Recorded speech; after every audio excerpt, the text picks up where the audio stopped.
மா, பூண்டு வச்சு எனக்கு பூண்டு மிளகு குழம்பு பண்ணி தரியா? ஓ, செஞ்சுட்டா போச்சு. வாங்க எப்படி செய்யலாம்னு பார்க்கலாமா? வாங்க. ட்ரெண்டிங்ல போயிட்டு இருக்க பூண்டு மிளகு குழம்பு எப்படி செய்யலாம்னு பார்க்கலாமா?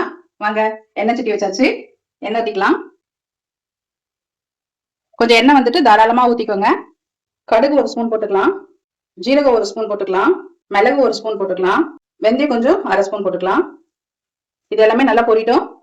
ஸோ மிளகு எல்லாமே நல்லா பொரிஞ்சிருச்சு. இப்போ வந்துட்டு வெங்காயம் போட்டுக்கலாம். கருவேப்பிலை போட்டுக்கலாம்.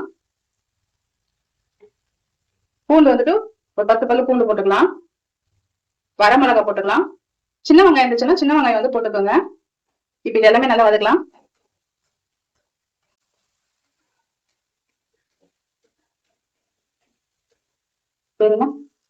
தாளிப்பு வடகம் கொஞ்சம் சேர்த்துக்கலாம். இது எல்லாமே வந்துட்டு நல்லா வதக்கி விட்டுக்கலாம். பூண்டு மட்டும் அரைச்சிருக்கேன். ஸோ பூண்டு பேஸ்ட் போட்டுக்கலாம்.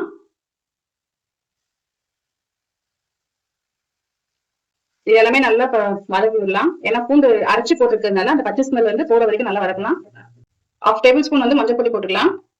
இதுவும் நல்லா வதக்கி விடலாம். தக்காளி சேர்த்துக்கலாம். ஒரு 2 தக்காளி சேர்த்துக்கோங்க. இது நல்லா குழஞ்சி வரட்டும்.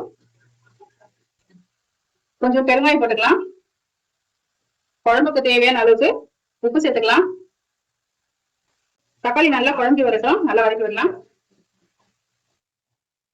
1 ஸ்பூன் அளவுக்கு வந்துட்டு வெறும் மிளகாத்தூள், வீட்டில் அரைச்ச குழம்பு மிளகாத்தூள் வந்துட்டு ஒரு 1 ஸ்பூன் போட்டுக்கலாம். இப்போ இது எல்லாமே நல்லா மிக்ஸ் பண்ணிக்கலாம். இது எல்லாமே நல்லா எண்ணெயிலே வந்துட்டு மசாலா எல்லாமே நல்லா வதங்கட்டும். ஏன்னா அப்பதான் அந்த பச்சை ஸ்மெல் போனாதான் ஃபிளேவர் நல்லா இருக்கும். இங்க பாருங்க, மசாலா எல்லாமே வந்து எண்ணெயில நல்லா வதக்கிட்டு எண்ணெய் வந்துட்டு அப்படியே லைட் இங்க பாருங்க எண்ணெய் எல்லாம் மிதக்குது.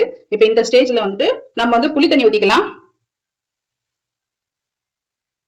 ஸோ புளி தண்ணி ஊத்துனதுக்கு அப்புறம் ஒரு 2 நிமிஷம் வந்துட்டு நல்லா வதக்கி விட்டுலாம். இப்போ என்ன பண்ணலாம், குழம்புக்கு தேவையான அளவுக்கு தண்ணி ஊத்திக்கலாம். தண்ணி வந்து கொஞ்சம் தாராளமாவே வந்து ஊத்திக்கோங்க. ஏன்னா நல்லா இது கொதிச்சு வரணும். இப்போ இது நல்லா கொதிச்சு வரட்டும். ஸோ குழம்பு வந்துட்டு எல்லாமே நல்லா கொதி வந்துருச்சு. இங்க பாருங்க எண்ணெய் ஃபுல்லா பிரிஞ்சு வந்திருக்கு. வாசனையே சூப்பரா இருக்குமா? வீட்டுல மணக்குது இல்ல? சோ இப்போ இந்த லாஸ்ட் ஸ்டேஜ்ல வந்துட்டு கொஞ்சமா வந்துட்டு நாட்டு சக்கரை வந்துட்டு சேர்த்துக்கோங்க. நாட்டு சக்கரை, வெல்லம் எது வேணாலும் போட்டுக்கலாம், ஸ்வீட்.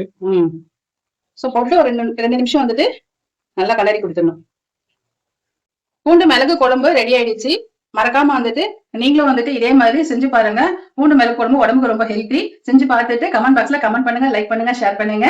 நெக்ஸ்ட் ஷார்ட்ல பார்க்கலாம். Bye, take care, love you all.